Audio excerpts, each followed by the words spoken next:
Hello students, welcome back. In today's lecture, we're going to continue our discussion on the respiratory system.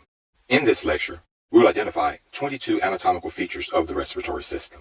As before, we will first describe and name these features, and then we will annotate them at the end. Before getting started, let's bring back the human form we ended with in the last lecture. The entry point for air into the body is the nostril. The anatomical name for a single nostril is the anterior nares. The plural, both nostrils, would be the anterior nares. From here, the air travels through the narrow air passages called meatuses. The meatuses are formed between folds in the lateral wall of the nasal cavity. These folds are called nasal conchae. On the top, we have the superior nasal concha, and moving down, we have the middle nasal concha and the inferior nasal concha. Together, these nasal conchae and the meatuses cleanse, warm, and humidify the air. From here, the air moves to the posterior opening of the nasal cavity.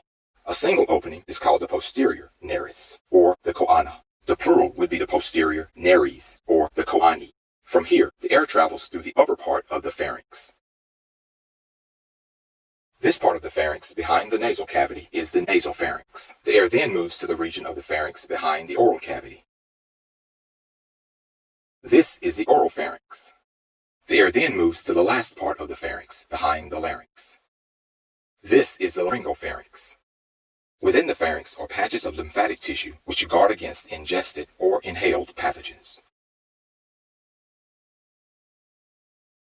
These lymphatic structures are called pharyngeal tonsils at the top of the pharynx, the palatine tonsil at the end of the soft palate, and the lingual tonsil at the base of the tongue.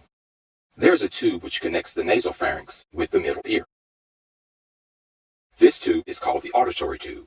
It is sometimes referred to as the eustachian tube. It is named for the Italian anatomist Bartolomeo Eustachio, who discovered it. From the pharynx, the air moves into the larynx. The larynx is formed by the framework of 9 cartilages. The largest and most anterior of these cartilages is the thyroid cartilage.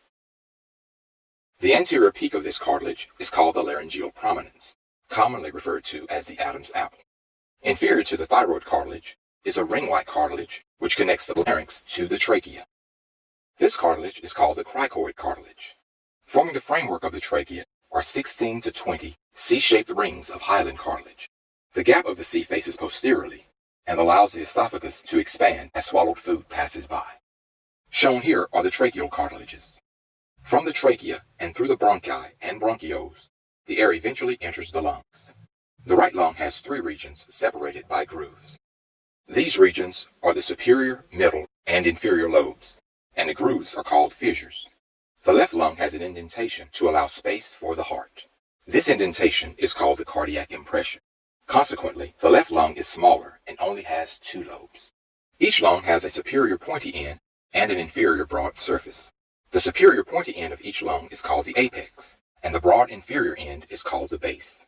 At this point, we will conclude this lecture by annotating all of the features we have noted.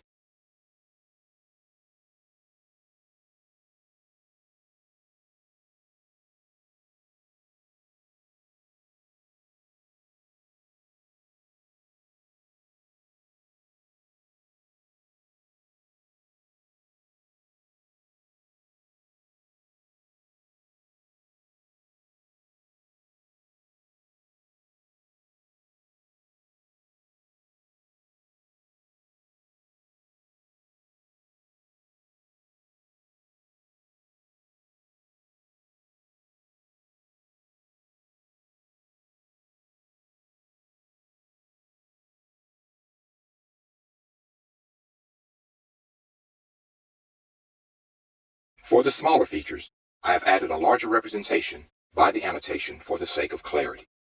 So this concludes our 3rd lecture on the identification of the features of the respiratory system. In the next lecture, we will look deep into the lung and explore the structure of the alveolus. I hope that you've learned a lot.